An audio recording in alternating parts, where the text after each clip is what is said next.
नमस्कार प्यारे विद्यार्थियों, मैं मनोज जागलान एक बार फिर आपके साथ लाइव हूँ और आज की क्लास हमारी स्टार्ट हो चुकी है। आप जल्दी से क्लास से जुड़िए। आप ऐप पे देख रहे हैं या यूट्यूब पे देख रहे हैं या फेसबुक पे देख रहे हैं, जहाँ भी देख रहे हैं आपका स्वागत, हार्दिक अभिनंदन। हम पढ़ रहे हैं सब्जेक्ट की भूगोल और जहाँ पे भी आपका भूगोल विषय आता है एज ए सब्जेक्ट, वहाँ हम ये आपके टॉपिक डिस्कस कर रहे हैं। चाहे वो आपके लिए फर्स्ट ग्रेड ज्योग्राफी हो, फर्स्ट ग्रेड आपकी ज्योग्राफी सब्जेक्ट हो, चाहे आपके एच टेट पीजीटी वहाँ आपको पता होगा हरियाणा में एच टेट फर्स्ट ग्रेड के लिए भी एच टेट लगता है, तो उसका ये सिलेबस सेम रहता है। आपको पता रहना चाहिए सेकेंड ग्रेड में एसएसटी सब्जेक्ट होता है। L2 एसएसटी की बात करें और हमारी रीट की मुख्य परीक्षा की बात करें, इन सब परीक्षाओं में ये आपके आने वाला है। कोई बच्चा जिसके पास समय है, वो चाहे वो दिल्ली पुलिस की तैयारी कर रहा हो, चाहे एसएससी की तैयारी कर रहा हो, भूकंप से संबंधित आपको समय जरूर थोड़ा ज़्यादा लगेगा, लेकिन एक एक कॉन्सेप्ट हम क्लियर करते चलेंगे। और आप जुड़िए इस क्लास से और आज के भूकंप टॉपिक को समझने का प्रयास कीजिए। पिछली बार सेकंड ग्रेड की परीक्षा में आया था भूकंप क्या है। ऑप्शन थे अंतरजात दीर्घकालिक बल, बहिर्जात दीर्घकालिक बल, बहिर्जात अल्पकालिक बल और अंतरजात आकस्मिक बल। ये आपके चार ऑप्शन थे। तो आप बताइए भूकंप क्या है। तो सबसे पहले आपको पता होना चाहिए भूकंप हमारे भूगोल की दृष्टि से अंतरजात और बहिर्जात दो प्रकार के बल होते हैं। जो पृथ्वी के अंदर उत्पन्न होते हैं वो सब होते हैं अंतरजात बल, एंडोजेनेटिक। और जो बाहर उत्पन्न होते हैं जैसे नदी, पवन, हिमानी, ये होते हैं बहिर्जात बल, एक्सोजेनेटिक फोर्स। तो ये भूकंप पृथ्वी के अंदर उत्पन्न होता है, बाहर होता है। तो पहला सवाल का उत्तर तो आ गया, अंदर होता है। अब ये कितने लंबे समय तक रहता है आपको बता के आता है क्या, आपको पता होता है क्या? नहीं। तो इसका मतलब अंतर्जात बल में कौन सा प्रकार है? भूकंप एक आकस्मिक अंतर्जात बल है। भूकंप एक आकस्मिक अंतर्जात बल है। यह आपकी पहली बात है। दूसरी बात, भूकंप एक प्राकृतिक घटना है। बिल्कुल सही बात है भी बेटा, प्राकृतिक घटना। कई बच्चों के दिमाग में आता है तो सर भूकंप तो परमाणु बम के परीक्षण से भी आता है, खान की छत गिर जाने से भी आता है, बड़े बांधों के कारण भी आता है। बिल्कुल मानव जनित भी भूकंप होते हैं, लेकिन वो टोटल भूकंप में केवल 5% होते हैं। दूसरी बात, यहां जो बात है वो तो ये है कि प्राकृतिक घटना है, मतलब मनुष्य चाहता है तभी भूकंप थोड़ी आता है। केवल परमाणु बम परीक्षण को छोड़ दो, बाकी आपने बड़ा बांध बना दिया, भाखड़ा नांगल बांध, उसके कारण भूकंप कब आएगा वो तो प्रकृति को पता। इसका मतलब ये प्राकृतिक घटना है। बिल्कुल सही बात है। भूकंप का अर्थ क्या होता है? भूकंप का अर्थ, भू मतलब पृथ्वी, कंप का मतलब कंपन, पृथ्वी में होने वाला कंपन। पृथ्वी में होने वाला कंपन क्या होता है? भूकंप होता है। अच्छा, थोड़ा सा विस्तार से देखें तो यह एक प्राकृतिक घटना है। मैं बार बार कह रहा हूं कि प्राकृतिक घटना है। कुछ मानव जनित कारणों से भी भूकंप आते हैं, लेकिन ज्यादातर भूकंप जो आते हैं वो प्राकृतिक कारणों से आते हैं। मानव जनित कारणों से भी आते हैं, तो भी प्रकृति निर्धारित करती है कब आएगा। जिसमें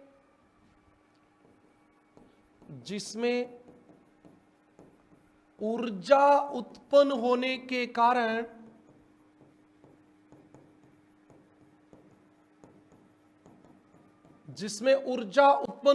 कारण तरंगे उत्पन्न होती हैं, तरंगे उत्पन्न होती हैं और वे चारों ओर फैलकर भूकंप लाती हैं, भूकंप लाती है। ये बिल्कुल सही बात है भी, वो भूकंप ये इसलिए आते हैं। अब हम बात करेंगे भूकंप आने के कारण। देखो मेरा एक उद्देश्य यहां यह भी होता है, क्योंकि मैं अभी आपको ऐप पे पढ़ा रहा होता हूं, तो इसका मतलब ये होता है कि बच्चा ऐप पे जो आता है वो सीरियस बच्चा पढ़ने के लिए आता है, तो जैसे मैं आपको पढ़ा रहा होता हूं उस समय बच्चा साथ साथ लिख भी रहा होता है। तो हमारी रफ्तार इतनी तेज होनी चाहिए कि साथ साथ लिख सके। यूट्यूब पे जो क्लासें होती हैं उनमें लिखता कोई नहीं है, लेकिन ऐप की क्लास को प्रत्येक बच्चा नोट करता है, तो उस नोट करने की रफ्तार के अकॉर्डिंग ये काम चल रहा है, इसलिए हम थोड़ा सा धीरे चलेंगे बाकी परिस्थितियों की बजाय। ओके, हाँ, नंबर 1 हम चले भूकंप आने के कारण। अच्छा, एक मूल तौर पे भूकंप क्यों आता है, एक ये भी सवाल बनता है, तो आपको पता होना चाहिए भूकंप आने का मूल कारण मतलब सारी चीजों के सेंटर में क्या है, पृथ्वी में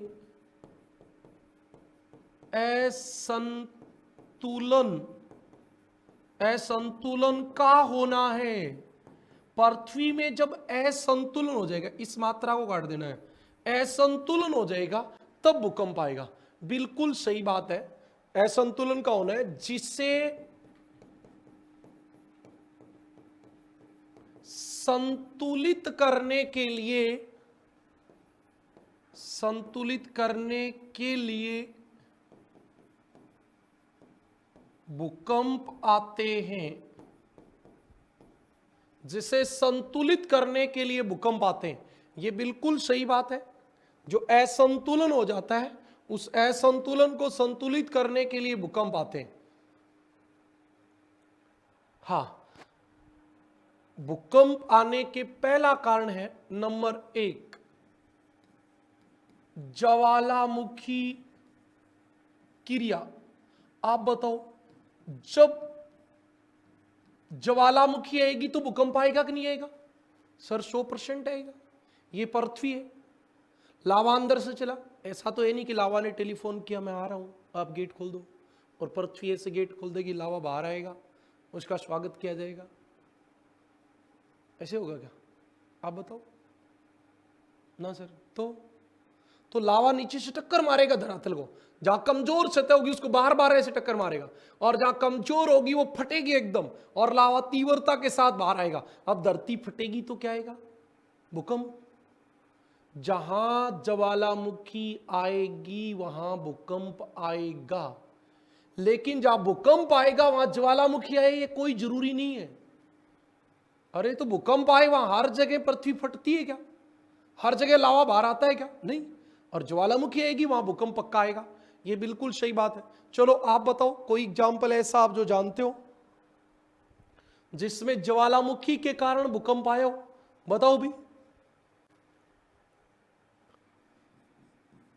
जब ज्वालामुखी का उद्भेदन होता है तो पृथ्वी में कंपन होता है। सही बात है। अब अगली बात है, ज्वालामुखी के कारण आए भूकंप का प्रभाव 250 किलोमीटर तक होता है, इससे ज्यादा नहीं होता, 250 किलोमीटर तक ही होता है। कोई एग्जाम्पल बता दो ऐसा जिसके कारण ज्वालामुखी के कारण आया हो। 1883 में इंडोनेशिया की क्राकाटोआ ज्वालामुखी के कारण तीव्र भूकंप तीव्र भूकंप महसूस किया गया। सही बात है भाई। आपको एक बात का पता हो ना, तो 1883 में इंडोनेशिया की कराकाटोआ जो ज्वालामुखी वो सुसुप्त है और उसका ये वाली नली बंद हो गई और दोबारा से जब वो फटी तो इतना भयंकर विस्फोट हुआ कि इस पहाड़ का ऊपर वाला 1/3 भाग उड़ गया। उड़ गया मतलब ऊपर ऊपर वाला पहाड़ ही उड़ गया, इतना भयंकर विस्फोट था और उसके कारण तीव्र भूकंप महसूस किया गया। आपके कहां पे? इंडोनेशिया के आसपास के क्षेत्र में।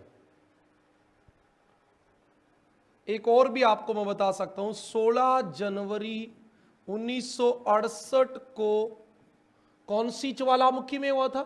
एटना ज्वालामुखी में।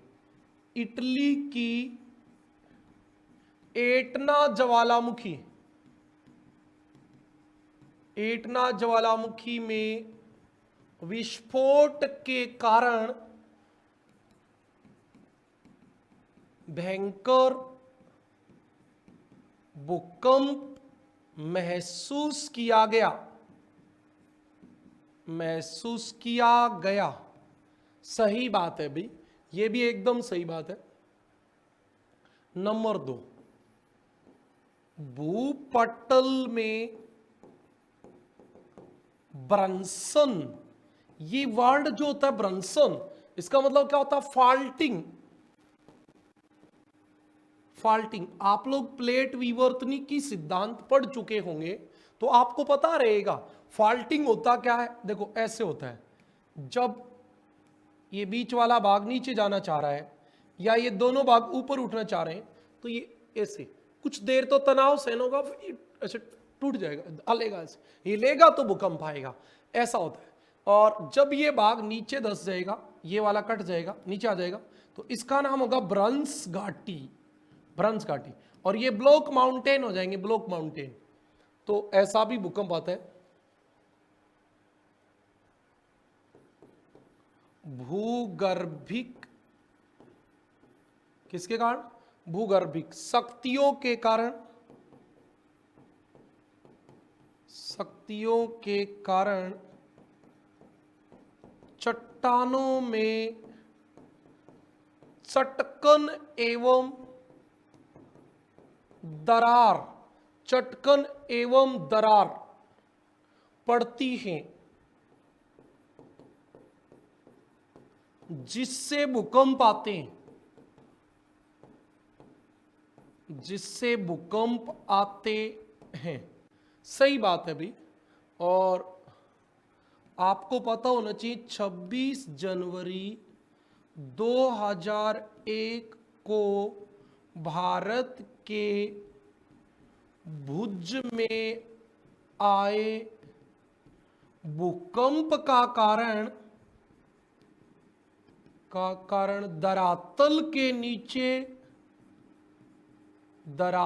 के नीचे किसका होना था? दरार का सक्रिय होना था। दरार या भ्रंश का सक्रिय होना था।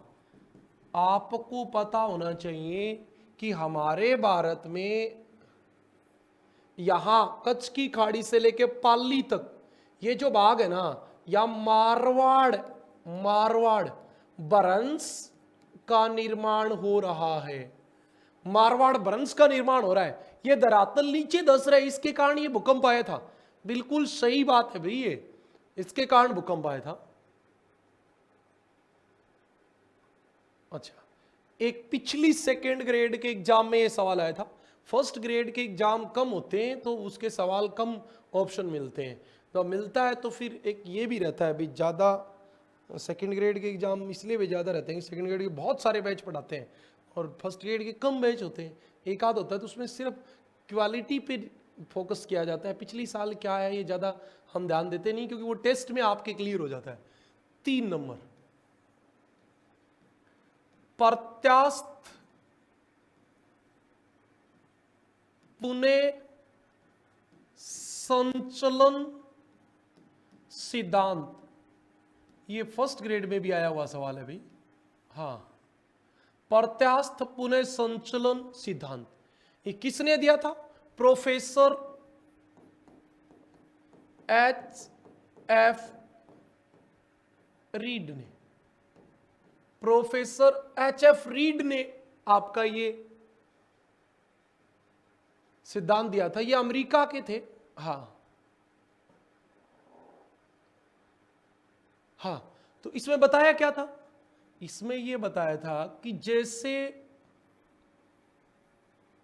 ये बाघ इधर जा रहा है, ये बाघ इधर जा रहा है, तो ये कहता है कि एक सीमा तक ये दोनों चट्टान तनाव सहन करेंगी, खिंचती जाएंगी, पीछे पतली होती जाएंगी, खिंचती जाएंगी, फिर एकदम क्या हो जाएंगी? टूट जाएंगी। अच्छा, ये बात तो हमें भी पता है, लेकिन H.F. रीड ने क्या बताया? इसने कहा कि जैसे ये तनाव सहन करेंगी उसके बाद टूटेंगी, और टूटने के बाद एक दूसरे से दूर जाएंगी, वापिस आएंगी, टूटने के बाद वापिस फिर आएंगी, और जब वापिस आएंगी तो उसके कारण भूकंप आता है। यह बात H.F. रीड ने बताई थी। प्रत्यास्थ पुनः संचलन सिद्धांत H.F. रीड ने दिया था। यह बात आपको पता होनी चाहिए। क्या बताया H.F. रीड ने? बताओ भी। रीड महोदय ने बताया कि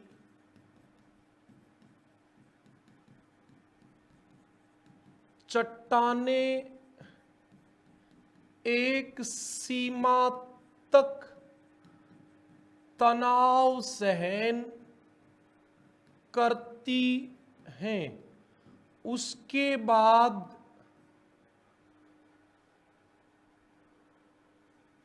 बाद टूट जाती हैं, टूट जाती हैं।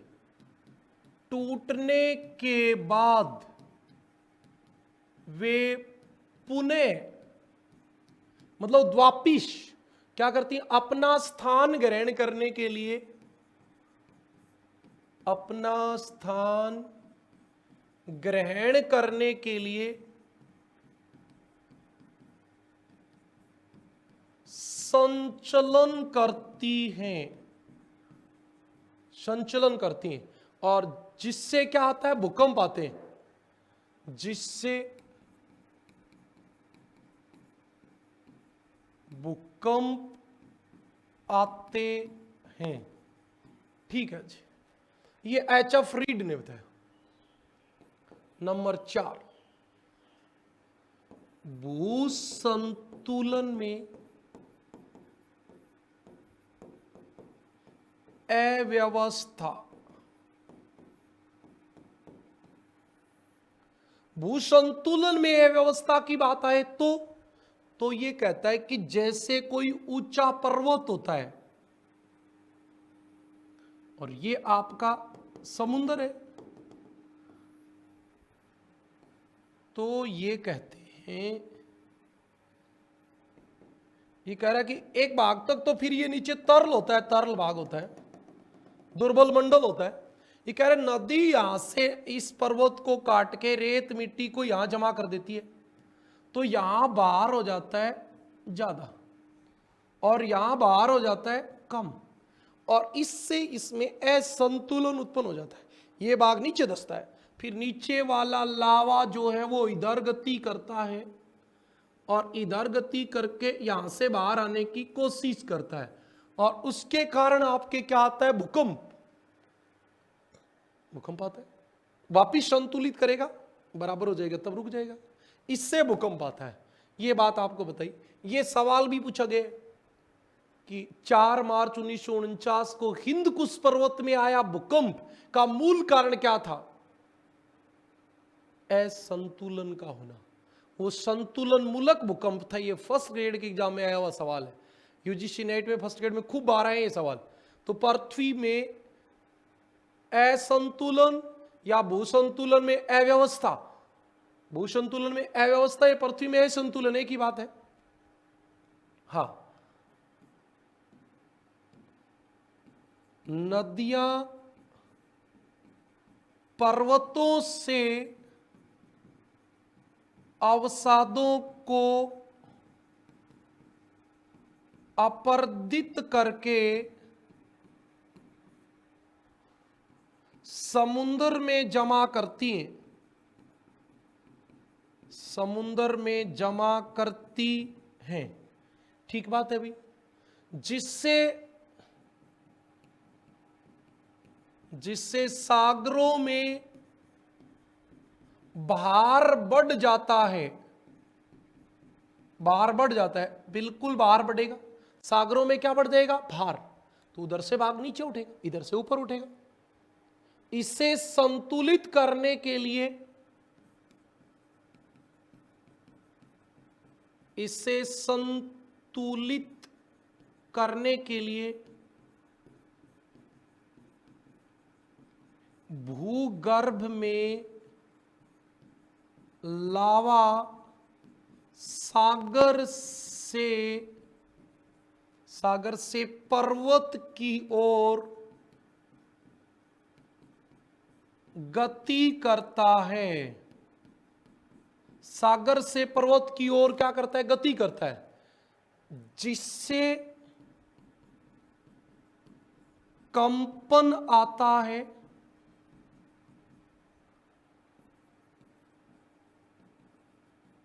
भूकंप कहलाता है। अब कंपन होगा तो भूकंप कहलाएगा। अच्छा, अब इसका एक एग्जाम्पल बताएंगे हम। 4 मार्च 1949 को, बेटा ये एग्जाम्पल याद रखने होते हैं। हिंदकुश पर्वत, पाकिस्तान अफगानिस्तान की सीमा में हिंदकुश पर्वत में संतुलन मूलक भूकंप आया।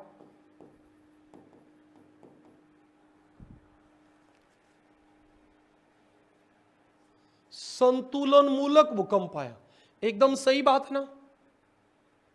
इतनी बात समझ में आ गई? बताओ भी आ गई क्या? इसके बाद आपके 5 नंबर है जलीय भार। जलीय भार, अच्छा इसका क्या मतलब है? इसका मतलब यह कि ये नदी है, इस नदी के ऊपर एक डैम बना दिया, ये बांध बना दिया, बांध। अब इसके पीछे तो करोड़ों क्यूसिक लीटर पानी इकट्ठा हो जाएगा। अब ये पानी वहां धरातल के ऊपर दबाव डालेगा, दबाव। और देखो जो चट्टानों की दरारें होती हैं, उसके अंदर से उन दरारों को चौड़ा करके नीचे चला जाएगा, अंदर जाके भाप बनेगा, भाप। और फिर धरातल को फाड़ के बाहर आने की कोशिश करेगा। बाहर आ जाएगा तो ज्वालामुखी बन जाएगी, नहीं तो भूकंप पक्का आ जाएगा। हाँ, तो याद रखना, मानव जनित बड़े बांधों व जलाशयों से चट्टानों पर दबाव पड़ता है, चट्टानों पर दबाव पड़ता है, जिससे भूकंप आते हैं, जिससे भूकंप आते हैं। बिल्कुल सही बात। सीधा एग्जाम्पल बता देता हूं आपको। 11 दिसंबर 1967 को महाराष्ट्र के कोयना में आया भूकंप। कोयना बांध के कारण आया, कोयना बांध के कारण आया। राइट बात है, कोयना बांध के कारण आया था। सही बात है भाई, कोयना बांध के कारण आया था। ये हमारे भारत में प्रायद्वीपीय भारत का प्रमुख भूकंप रहा है। इससे पहले ये माना ही नहीं जाता था कि प्रायद्वीपीय भारत में भूकंप आ सकते हैं, क्योंकि हम मानते थे प्रायद्वीपीय भारत तो एकदम शांत क्षेत्र है। एक प्राचीन और अवधारणा भी है, भूपटल में संकुचन। सिकुड़ना। जिन बच्चों ने पृथ्वी की उत्पत्ति पढ़ी है उन सबको पता है, क्योंकि हमारे प्राचीन जितने विद्वान हैं भूगोल के वो सब कहते हैं कि पृथ्वी आरंभ में तरल थी, आग का गोला थी। सबसे पहले बाहर से ठंडी हुई, बाहर वाला भाग ठंडा हो गया, फिर अंदर से ठंडी हुई, अंदर से ठंडी हुई तो सिकुड़ी, और सिकुड़ने से बाहर वाली सतह पे हलचल हुई और उसके कारण क्या आए? भूकंप। डाना, डाना एक डाना और तथा इली डी ब्यूमांट, डाना तथा इली डी ब्यूमांट के अनुसार पृथ्वी के ठंडा होने से पृथ्वी सिकुड़ती है, पृथ्वी सिकुड़ती है, जिससे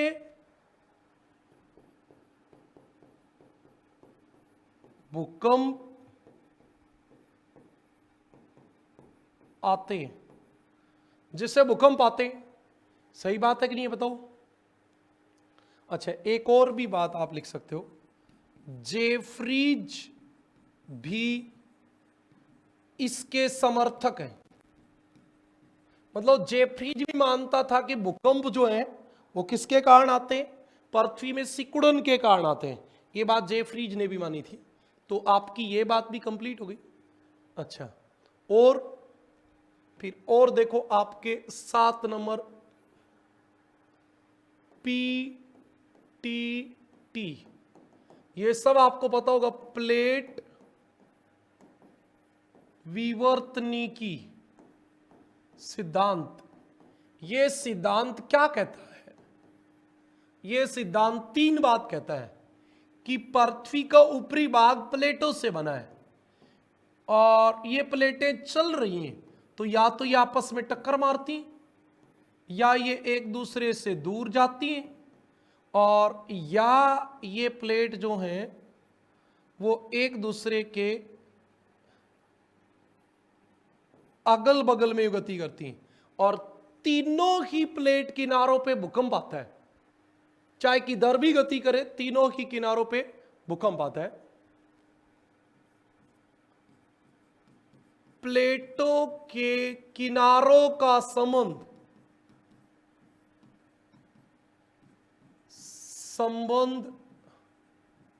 भूकंप से है। हाँ, वर्तमान में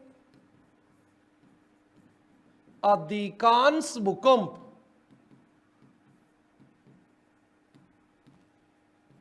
प्लेटों के किनारों पर आते हैं।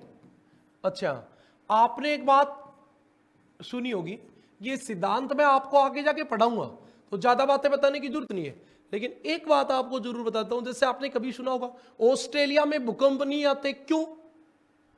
क्योंकि वो प्लेट के किनारों से दूर है। ऑस्ट्रेलिया व प्रायद्वीपीय भारत दोनों में ही नहीं आते। प्रायद्वीपीय भारत में भूकंप व ज्वालामुखी नहीं आते हैं। क्यों? क्यों? तो इसका आंसर है क्योंकि ये प्लेट किनारों से दूर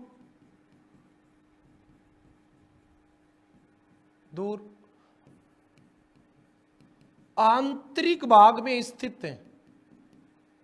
ठीक बात है भाई। आप बताओ, ये प्लेट यहां टक्कर मारी तो सबसे ज्यादा भूकंप यहीं तो आएंगे। कोई स्थान यहां है तो वहां भूकंप कम आएगा, बिल्कुल दूर जाने पर भूकंप तो कम हो गई। ये आपकी एक बात और थी।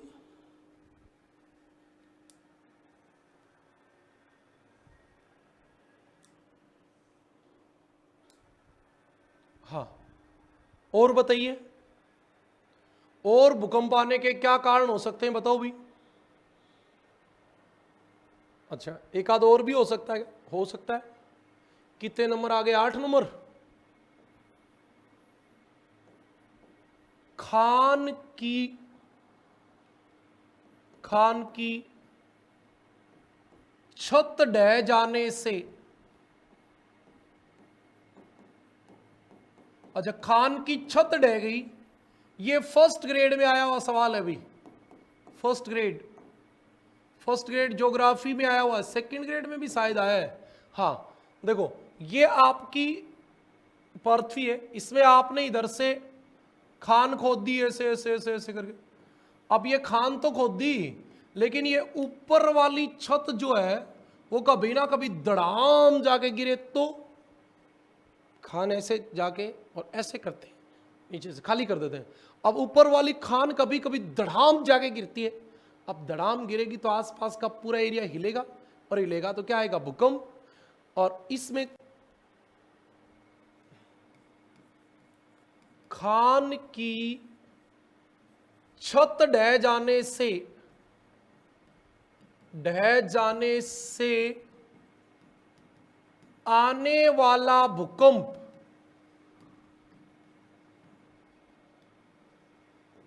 सीधा ही लिख देता हूं, नियात भूकंप।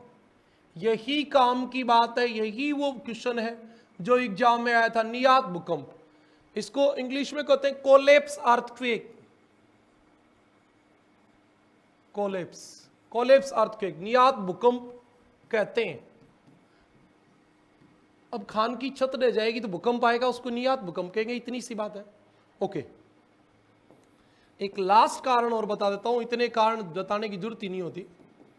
परमाणु बम परीक्षण से, मैं बेटा आपको जरूर देखो भाई, थोड़ा सा धीरे में जानबूझ के पढ़ाता हूं कि बच्चा जो लिखने वाला है, क्योंकि जो लिख रहा है, समझ रहा है, रिवीजन करेगा, टेस्ट करेगा, सिलेक्शन तो वही देगा, बाकी बच्चे तो देने वाले तो कुछ है ही नहीं, तो फिर उसके लिए ही तो मेहनत करें। तो एक एक बात मैं आपको लिखवा देता हूं ताकि आपको कोई दूसरी किताब, दूसरी कोई एनसीईआरटी वगैरह कुछ भी उठा के देखने की जरूरत ना पड़े। जितना मैंने बता दिया इतनी बातें आपको सफिशियंट रहती हैं, फर्स्ट ग्रेड तक, यूजीसी नेट तक भी सफिशियंट रहती है ये सब बातें। हाँ, परमाणु बम परीक्षण, आप बताओ परमाणु बम कैसे हो? ये आपकी पृथ्वी है, इसके अंदर सुरंग खोदी जाएगी गहरी सी, और फिर उसके अंदर ले जाके और बम फोड़ के देखा जाएगा। बाहर तो बहुत सारी रिएक्शंस, रेडिएशंस हो जाएंगे अंदर। अब मान लो परमाणु बम भारत ने बना लिया तो फोड़ के तो देखेगा। मान लो हमने बना के रख लिया, पाकिस्तान के साथ हमारी लड़ाई होगी, हमने उधर डाला, ये फूटा नहीं तो इंसल्ट नहीं हो जाएगी क्या? और उन्होंने फेंकार, वो फूट गया तो अकेले इंसल्ट से तो काम चलता, हम मर जाते। तो हर देश अपने परमाणु बम का परीक्षण करता है, भारत ने भी किए। अच्छा, परमाणु बम का परीक्षण, परमाणु बम का परीक्षण सुरंग खोदकर किया जाता है। परमाणु बम का परीक्षण सुरंग खोदकर किया जाता है, जिससे हल्का भूकंप महसूस किया जाता है।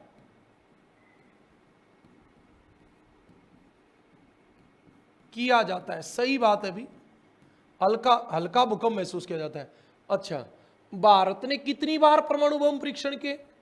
पहला किया था। ये वैसे इस बात से कोई ज्यादा मतलब नहीं है, लेकिन आपको पता होना चाहिए भारत का पहला परीक्षण जो था ना, पहला परीक्षण वो किया था इंदिरा गांधी के समय में। इस समय हमारे देश की प्रधानमंत्री इंदिरा गांधी थी, और इस परीक्षण को हमने नाम दिया था स्माइलिंग बुद्धा। ये मतलब जीके में वैसे जीके का सवाल बनता है, स्माइलिंग बुद्धा या स्माइलिंग बुद्ध के नाम से हमने ये परीक्षण किया था। दूसरी बार हमने किया 2 मई, अच्छा 2 मई के महीने में किए थे क्या अभी? हाँ, 1998 में। और इस समय प्रधानमंत्री थे अटल बिहारी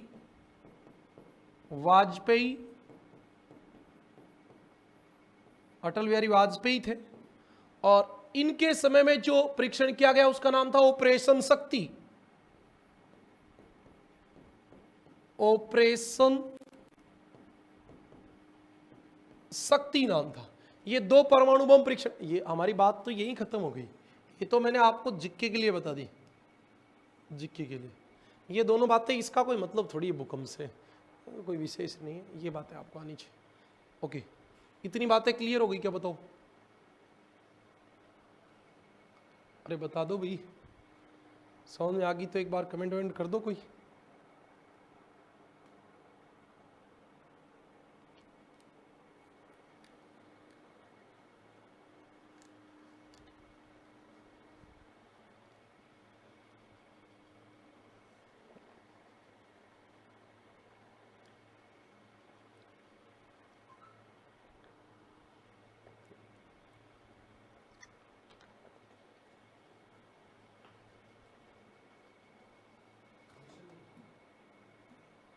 हाँ, आगे की बात शुरू करें, चलो बताओ।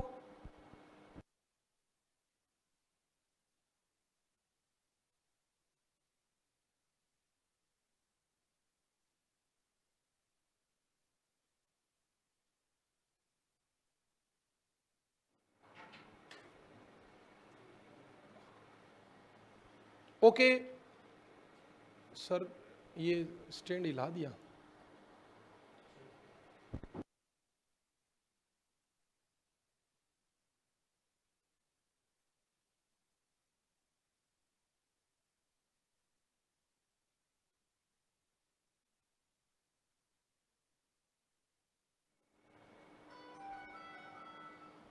ओके, अब हम बात करेंगे भूकंप की संरचना की। तो आप भूकंप आने के कारण आपने देखे, भूकंप की संरचना हम अभी देखने वाले हैं। तो आप बताइए, भूकंप की संरचना में क्या खास बात होता है? ये आपकी पृथ्वी है, इस पृथ्वी में जो भूकंप आएगा वो कहां आएगा? अंदर। अच्छा, वह स्थान जहां भूकंप सबसे पहले आता है, सबसे पहले उत्पन्न होता है, उसको क्या कहते हैं? उस स्थान का नाम होता है भूकंप मूल। इसको बोलते हैं फोकस। यहां से 2 तरंग उत्पन्न होती है, एक तरंग जो सीधी चलती है वो वाली। अच्छा, सीधी कौन सी चलती है भाई? सीधी चलती है पी तरंग। ये पी तरंग सबसे पहले यहां पहुंचेगी, ये पी है, ये चारों तरफ ऐसे सीधी चलेगी, सीधी चलेगी। एक आपकी उत्पन्न होगी ये वाली, ये वाली, ये वाली, इसका नाम होता है एस तरंग। और पी तरंग जहां सबसे पहले पहुंचती है उस स्थान का नाम होता है भूकंप अधिकेंद्र। भूकंप अधिकेंद्र, इंग्लिश में बोलते हैं ईपी सेंटर। ईपी सेंटर, भूकंप अधिकेंद्र, ईपी सेंटर बोलते हैं। अच्छा, इसका एक नाम और भी होता है, अवकेंद्र। अवकेंद्र, हाइपो सेंटर, हाइपो सेंटर। अच्छा, इसका एक नाम और होता है भूकंप केंद्र। केंद्र, यहां आपके एक तरंग और उत्पन्न होगी यहां, और उसका नाम होगा एल तरंग। तो आपको 3 बातें अभी तक समझ में आई। एल तरंग, भूकंप केंद्र क्या होता है, अधिकेंद्र क्या होता है, भूकंप मूल क्या होता है, और फिर पी और एस तरंग कहां उत्पन्न होती है, और एल तरंग कहां उत्पन्न होती है। इतनी बातें क्लियर हो गई, बस तो सब कुछ ही हो गया। सेकंड ग्रेड में तो इतनी बात आती है, पृथ्वी का वह स्थान जहां सबसे पहले भूकंप उत्पन्न होता है क्या कहलाता है? भूकंप मूल। पृथ्वी का वह स्थान जहां सबसे पहले भूकंप महसूस किया जाता है, भूकंप अधिकेंद्र। पी और एस तरंग की उत्पत्ति कहां होती है? भूकंप मूल में। एल तरंग की उत्पत्ति कहां होती है? भूकंप अधिकेंद्र में। बात खत्म। ये 4 बात बतानी होती है, इनके लिए पढ़ाने की जरूरत ही नहीं है, आप अपने आप ही पढ़ सकते थे। क्यों? चलो बता देता हूं। भूकंप मूल फोकस क्या होता है? बताइए क्या होता है? पृथ्वी के अंदर वह स्थान जहां सबसे पहले भूकंप उत्पन्न होता है। भूकंप उत्पन्न होता है,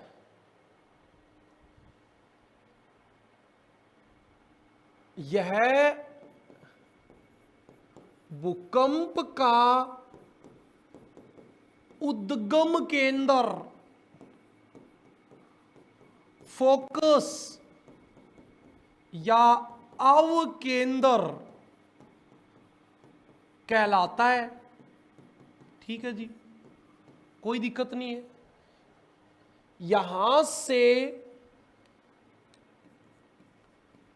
से ऊर्जा निकलकर अलग अलग दिशाओं में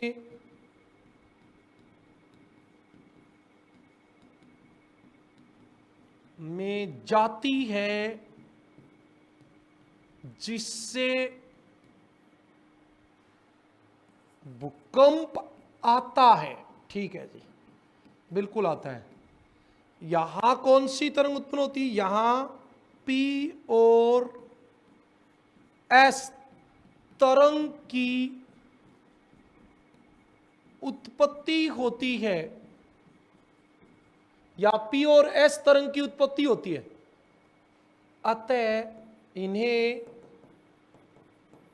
अतः इसे नहीं भाई, इन्हें भूगर्भिक तरंग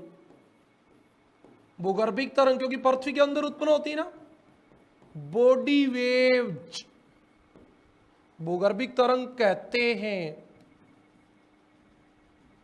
अतः इन्हें भूगर्भिक तरंग कहते हैं, बॉडी वेव्स कहते हैं। एक और, भूकंप मूल हमेशा पृथ्वी के अंदर होता है। भूकंप मूल हमेशा पृथ्वी के अंदर होता है।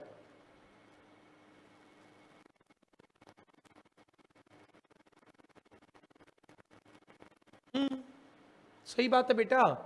पी और एस तरंग की उत्पत्ति, ये पी तो है, पी रेस तो उत्पन्न हुई भूकंप यहां मूल में, और एल उत्पन्न हुई भूकंप अधिकेंद्र में।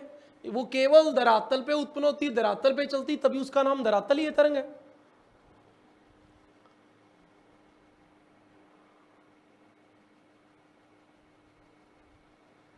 अच्छा, दूसरी बात पे चलो, इस वाले पॉइंट पे। भूकंप अधिकेंद्र एग्जैक्ट नाम तो यही है, कई बार केंद्र भी कह देते हैं। इंग्लिश में हमेशा ईपी सेंट्री कहते हैं। क्या कहते हैं? EP centre. हाँ, ईपी सेंटर, भूकंप अधिकेंद्र या केंद्र या ईपी सेंटर। हाँ, ये होता कहां है? ये भूकंप मूल के एकदम 90 डिग्री के कोण पर, धरातल का वह स्थान जहां सबसे पहले भूकंप आता है, धरातल का वह स्थान। सबसे ज्यादा नुकसान यही होता है, सबसे तेज भूकंप यही आता है, एल तरंग की उत्पत्ति यही होती है। 3 बातें बस, और कुछ नहीं है। भूकंप मूल के समकोण पर वह स्थान जहां धरातल पर सबसे पहले भूकंप महसूस किया जाता है, भूकंप अधिकेंद्र कहलाता है।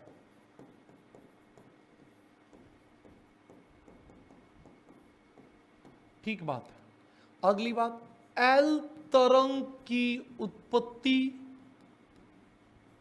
यही होती है, अतः एल तरंग को धरातलीय तरंग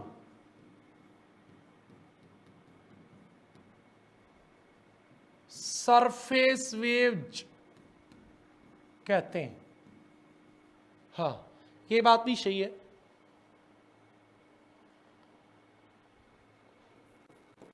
भूकंप की सर्वाधिक तीव्रता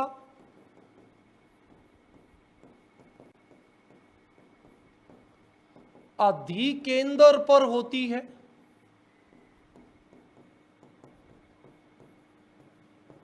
अधिकेंद्र से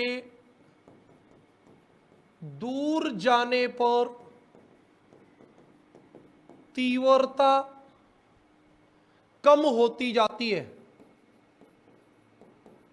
कम होती जाती है। अधिकेंद्र से दूर जाने पर तीव्रता कम होती जाती है।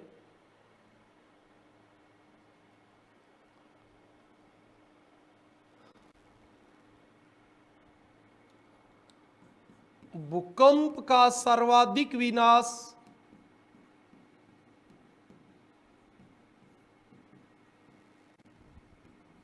यही होता है। बिल्कुल सही बात है, ये आपकी बात थी।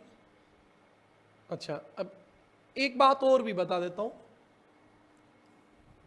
पीछे जो बात बताई वही बताऊंगा। बुनियादी तौर पर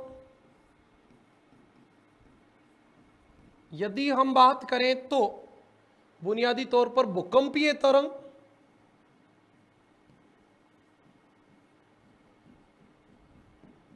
दो प्रकार की होती हैं, दो प्रकार की होती हैं। नंबर एक, बॉडी वेव्स, और नंबर दो, सरफेस वेव्स। इनका क्या होता है, हिंदी वाला नाम बदल जाता है, भूगर्भिक तरंग, धरातलीय तरंग। अच्छा, ये कौन है, P और S, और ये कौन है, L। मैंने पहले ही क्लियर कर दी ये बात, अब बताने की जरूरत कहां है, बिल्कुल भी नहीं है अभी। अब आपको पता होनी चाहिए भूकंपीय तरंग होती कितनी है, 3, 1, 2 और 3। अब हम एक एक की बात करेंगे इनकी कि भूकंपीय तरंग में कौन सी में क्या खास बात है। चलो आप बताओ, सबसे विनाशकारी तरंग कौन सी होती है, सबसे तेज कौन सी चलती है, कौन सी में की तुलना ध्वनि तरंगों से की जाती है, किसकी तुलना प्रकाशीय तरंगों से की जाती है, कौन सी तरंग केवल तरल में चलती है, केवल ठोस में चलती है, कौन सी तीनों में चलती है, कौन सी केवल धरातल पे चलती है।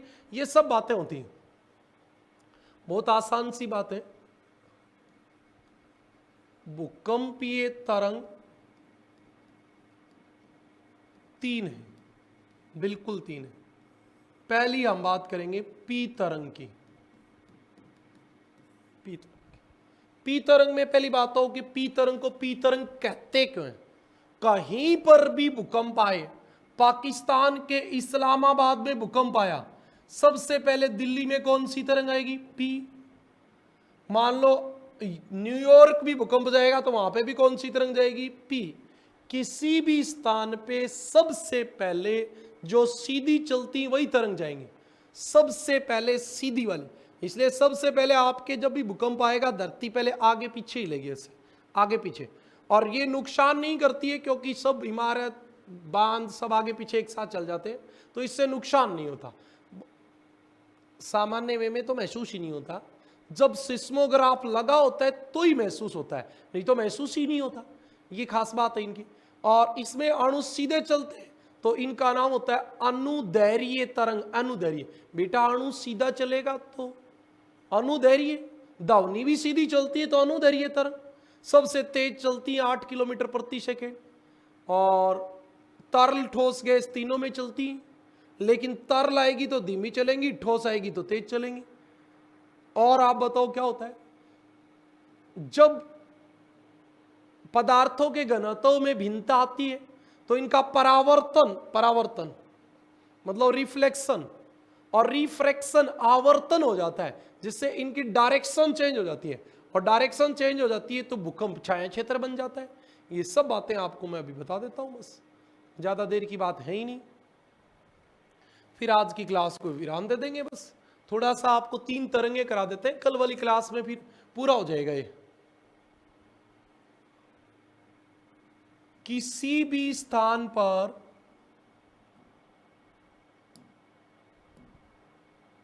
हाँ, ये आपको पता रहना चाहिए,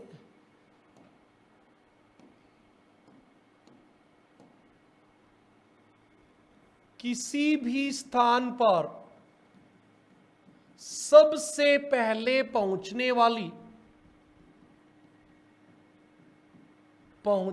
वाली तरंग P या प्राथमिक कहलाती है। भाई बताओ, ये भी कोई बात है क्या? सबसे पहले पहुंचेगी वो प्राथमिक वही कहलाएगी। 2 नंबर वाले को प्राथमिक कौन कहेगा? बिल्कुल नहीं कहेगा। क्यों पहुंचेंगी इनमें? क्योंकि P तरंगों में अणुओं की गति, गलत लिख दिया भाई,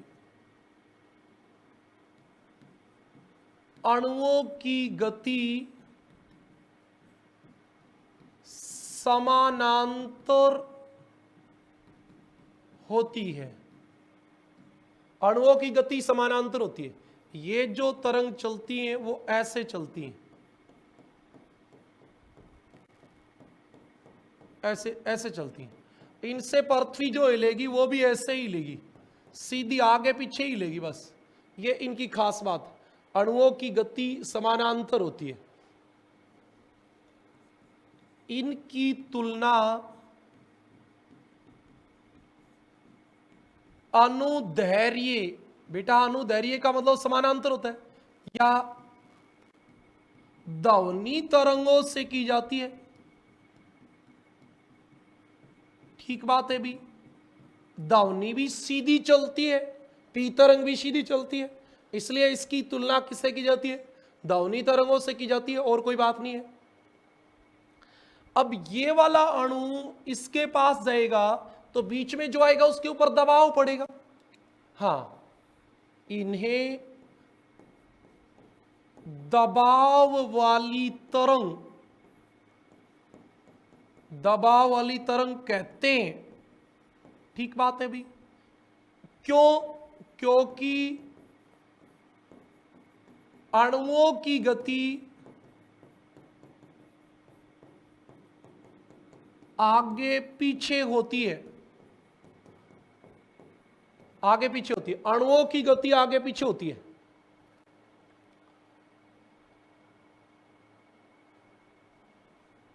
इनसे चट्टानों में संकुचन का मतलब होता है सिकुड़ना। संकुचन व फैलाव होता है। संकुचन व फैलाव होता है। औसत गति 8 किलोमीटर प्रति सेकेंड। इसका मतलब यह कि ये ए स्थान है और ये आपका बी स्थान है। इसके बीच में दूरी है मान लो 24 किलोमीटर। तो पी जो तरंग है, पी वो आपकी केवल 3 सेकेंड में पहुंचेगी। समझ गई बात? और आपकी एस जो तरंग है यहां से यहां, वो 6 सेकेंड में पहुंचेगी। एस ये पी थी, ये पहुंच गई। ये वाली फर्क होती है। एक स्थान से दूसरे स्थान पर जाने में लगने वाला समय गति कहलाता है। कभी आप कंपन को समझ जाओ ना, ना ना, चलने की गति से मतलब है। एक बात और पता होनी चाहिए, ये तरंग ठोस में तेज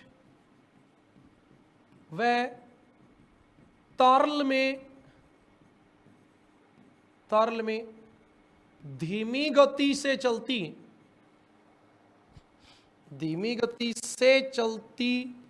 हैं। सही बात है अभी ये बात तो, हाँ। ये चलती कैसे? ये अवतल मतलब ऐसे चलती, ऐसे। ये होता है उत्तल, ये होता है अवतल। याद रखना, ये अवतल रूप में, इसको नतोदर भी कहते हैं, नतोदर चलती, अवतल रूप में चलती। ये कहां कहां चलती है? ये ठोस, गैस व तरल तीनों माध्यमों में चलती।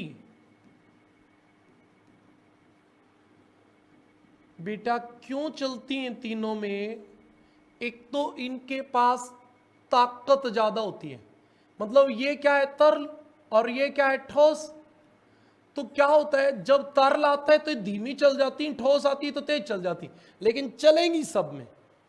एस में ऐसा नहीं होगा, क्योंकि एस जो होगी वो ऐसे चलेगी, तो उसको ऊपर वाला अणु उसके सामने मिलेगा ही नहीं, मिलेगा नहीं तो वो नहीं चलेगी। ये बात मैंने बता तो दी आपको, फिर भी लिख देता हूं। अधिक घनत्व वाली चट्टानों में पी तरंग की गति तेज एवं तरल में धीमी होती है। तरल में धीमी होती है, ये इसकी खास बात है।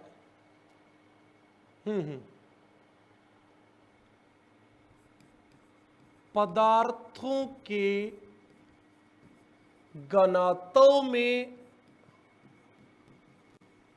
भिन्नता होने के कारण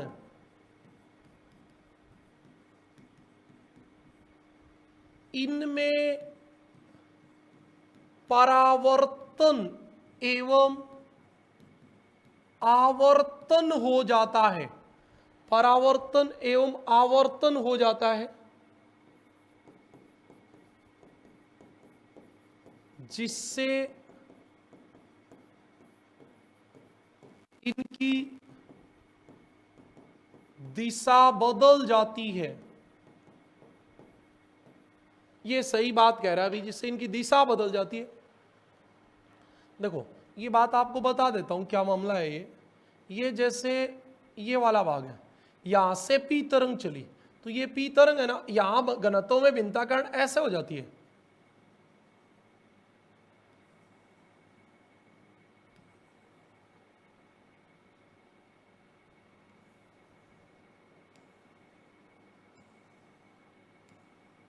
ये बीच में खाली रह जाता है। यहां तक तो सब जगह पहुंच जाएंगे, लेकिन इस वाले भाग में नहीं पहुंचेंगे, यहां खाली रह जाएगा। ये इसके कारण ही होता है, ये खाली रह जाता है। एक काम की बात हो रहा है, पी तरंग है ना, यहां से यहां आर पार 21 मिनट में पहुंचती है। 21 मिनट में पी तरंग 21 मिनट में अपने प्रतिध्रुवीय स्थान पर पहुंच जाती हैं। प्रतिध्रुवीय का मतलब आर पार, पृथ्वी के आर पार, इसका मतलब आर पार होता है। पृथ्वी को पार कर जाएंगे, 21 मिनट भूकंप आ जाएगा तो, लेकिन 21 मिनट भूकंप आता नहीं है। 21 मिनट तक लगातार चलती नहीं है, इतनी ताकतवर भूकंप नहीं आता। ये कोई थोड़ी दूर चलने के बाद समाप्त हो जाती है। ये आपकी कुछ बातें थी। पी तरंग की। अब हम बात करेंगे एस तरंग की। पी तरंग की बात समझ में आ गई क्या, बताओ?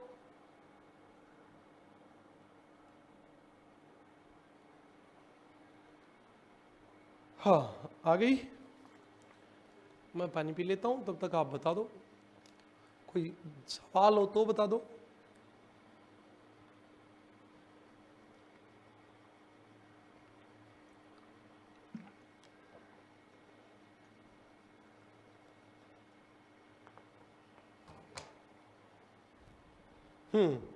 बिल्कुल।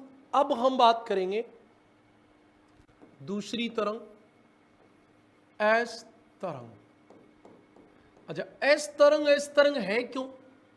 तो इसकी एक खास बात है, ये ऐसे चलती है, ऐसे। तो एक तो कोई सीधी जाए और एक ऐसे चले, तो जो सीधी जाएगी वो पहले पहुंचेगी, ये बाद में पहुंचेगी, 2 नंबर पे पहुंचेगी, तो 2 नंबर की तरंग कहलाएगी, 1 नंबर की कैसे कहलाएगी बताओ? तो इसका नाम क्या हो जाएगा? द्वितीयक तरंग। द्वितीयक तरंग। किसी भी स्थान पर, किसी भी स्थान पर P के बाद पहुंचती है, अतः इसे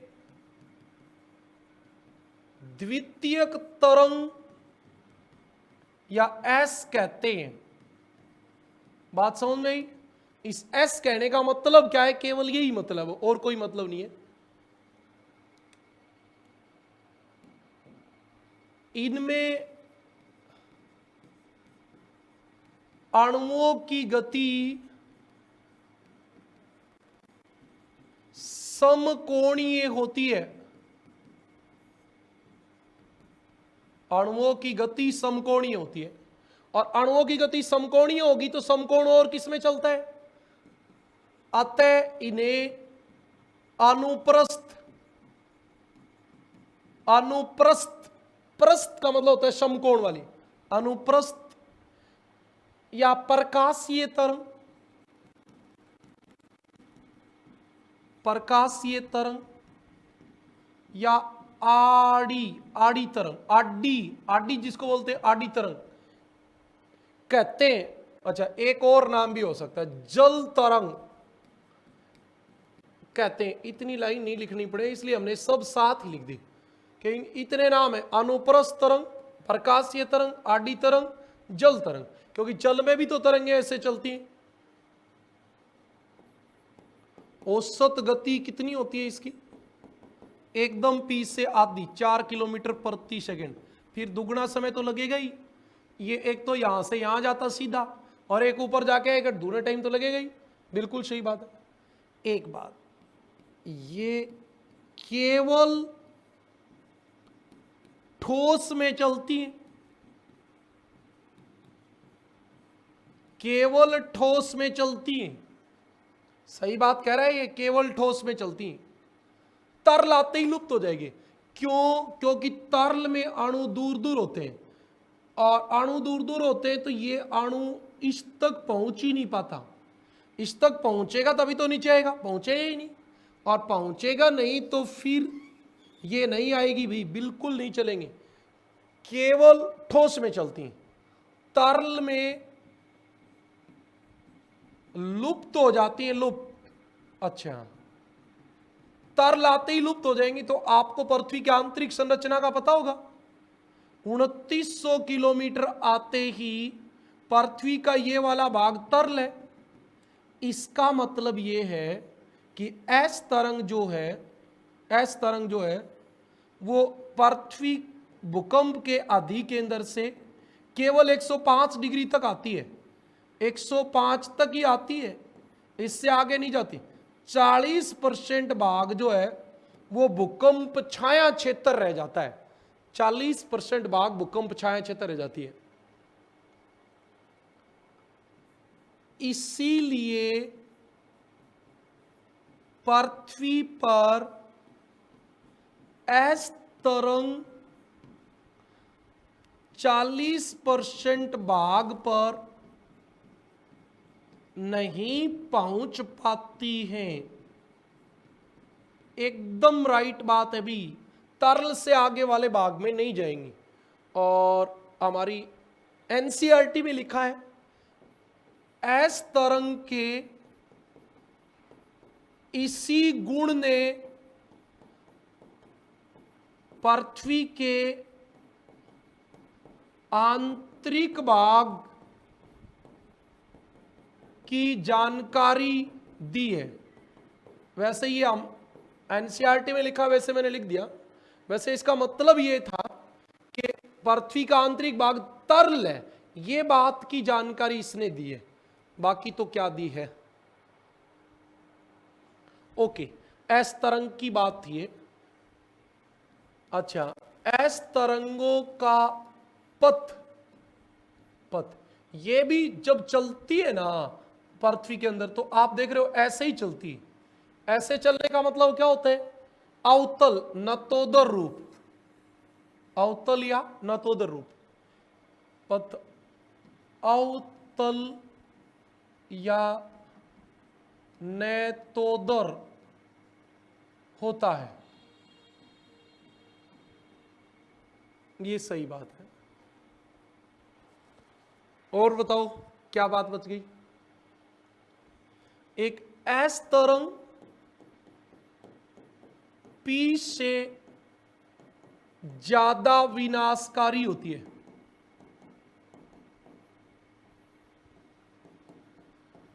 एस तरंग पी से ज्यादा विनाशकारी होती है, सही बात है भाई।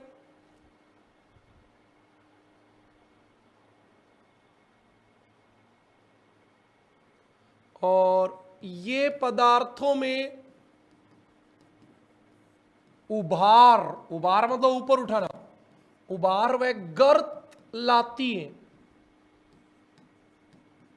मतलब कोई भाग तो ऊपर उठेगा ऐसे, और एक भाग नीचे धसेगा, एक भाग ऊपर उठेगा, ऐसे करती हैं। बिल्कुल सही बात है।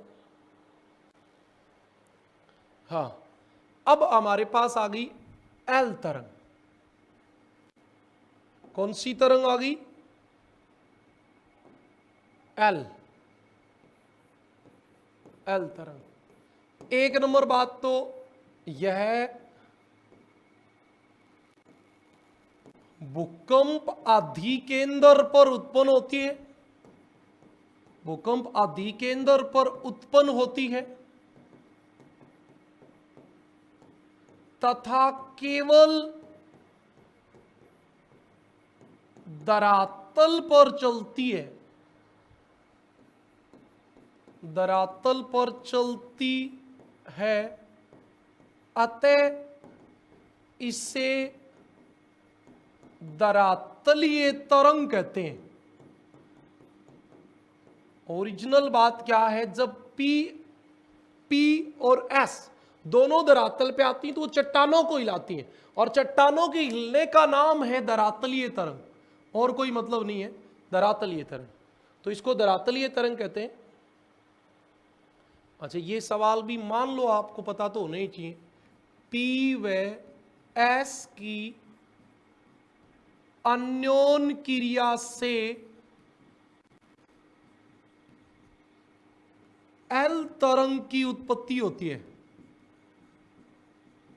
एल तरंग की उत्पत्ति होती है। अच्छा, ये बात किसने बताई थी? इस तरंग की खोज किसने की थी? HD लव ने। तो भी कहते हैं कि इसको एल नाम दे दिया, इसलिए इसको एल नाम दे दिया, ये भी बात है।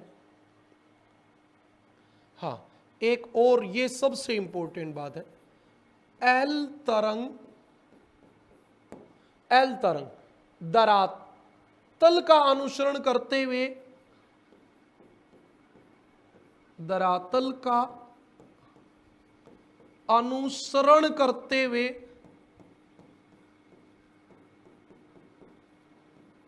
उत्तल पथ, देखो वो सब अवतल चल रही थी, ये उत्तल चलती है। उत्तल उनतोदर कहते हैं इसको, उनतोदर। ये मैंने शायद एक ने ज्यादा लगा दिया। उनतोदर पथ पर चलती है, सही बात है अभी। हाँ, गति कितनी है? औसत गति। गति का मतलब होता है एक स्थान से दूसरे स्थान पर जाने की गति। तो ये सबसे धीमी है, मतलब किसी भी स्थान पे सबसे बाद में कौन सी तरंग आएंगी?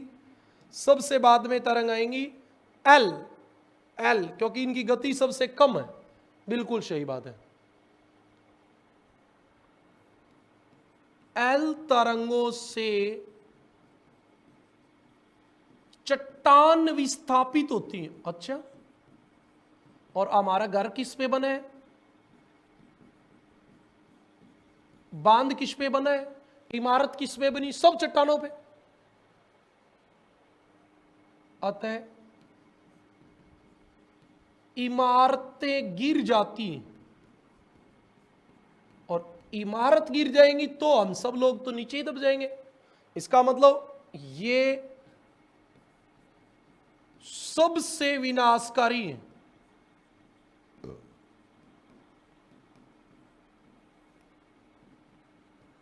ये सबसे विनाशकारी है, ये आपकी बात है।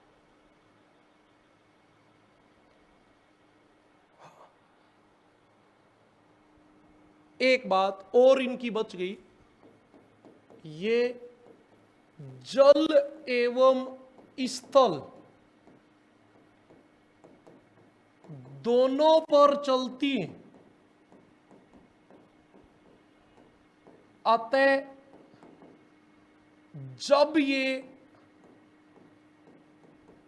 जल में चलती है तो सुनामी लाती है। सुनामी लाती है, ठीक बात है भाई। याद रखना, भूकंप के लास्ट में सुनामी भी आपको पढ़ा देंगे। अच्छा, एक और भी वर्गीकरण होता है। कई बार मैं ज्यादा तो नहीं विश्वास करता इस बात में, लेकिन फिर भी गति के आधार पर भूगर्भिक तरंगों का वर्गीकरण। मतलब ये P और S, भूगर्भिक तो दो ही है, L तो केवल धरातल पे चलती, तो इनको गति के आधार पे अलग अलग तरंगों में बांट देते हैं। PG व SG तरंग। केवल आपको इतना ही पता होना चाहिए ये गति का क्या मामला रहता है। गुण में P व S के समान, परंतु गति सबसे धीमी। परंतु गति सबसे धीमी है, ये इसकी बात है। अच्छा, एक बात और, तो क्यों है गति धीमी? ये धरातल के निकट चलती है बेटा। धरातल के निकट चट्टानों का घनत्व कम होता है, और चट्टानों का घनत्व कम होगा तो अणु दूर दूर होंगे। अणु दूर दूर होंगी तो तरंग क्या चलेंगी? धीमी।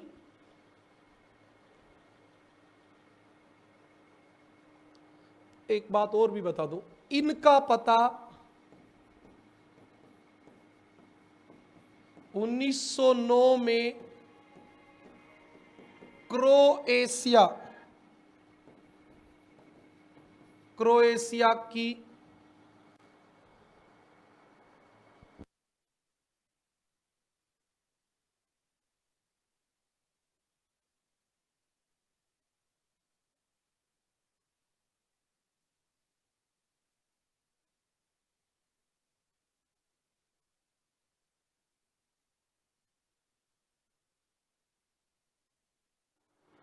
हाँ, क्रोएशिया की कल्पा घाटी में लगाया गया। मतलब 1909 में जो कल्पा घाटी में भूकंप आया था, उस दौरान इन तरंगों की खोज की गई थी। ये बात आपको पता होनी चाहिए। ओके जी, अब आप देखिए, और एक और थी P स्टार व S स्टार। अच्छा, पी स्टार एस स्टार कौन सी तरंग थी?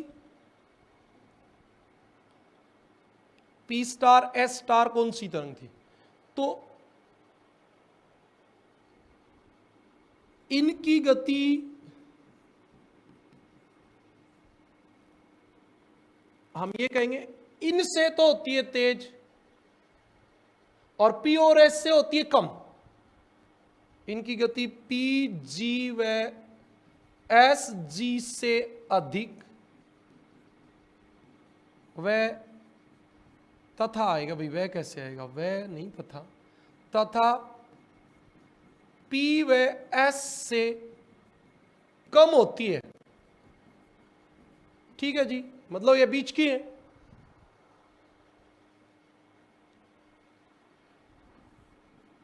पी स्टार का पता कोनार्ड महोदय ने लगाया।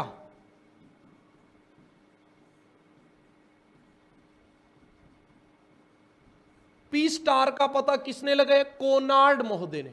और एस स्टार का जेफ्रीज ने लगाया। ये सवाल आता नहीं है किसने पता लगाया, इससे कोई मतलब नहीं है इस बात में। हाँ, और एक बात और लिखेंगे, ये पृथ्वी के मध्यवर्ती भाग में चलती है। पृथ्वी के मध्यवर्ती भाग में चलती है। और लास्ट हमारे पास आ गई, कौन सी आ गई बताओ? पी और एस सबसे तेज चलती है। अरे तो ऊपर वाली में तो चलती है। सबसे आंतरिक भाग में चलती है। ये बात भी सही है, सबसे आंतरिक भाग में चलती। और बात खत्म। बताओ आज की क्लास आपको कैसी लगी? बेटा मेरा कहीं भी उद्देश्य ये नहीं होता कि केवल बच्चों को अच्छा लगे, ऐसा नहीं होना चाहिए। हम लोग चाह क्या रहे हैं कि आपको एक एक बात मिले।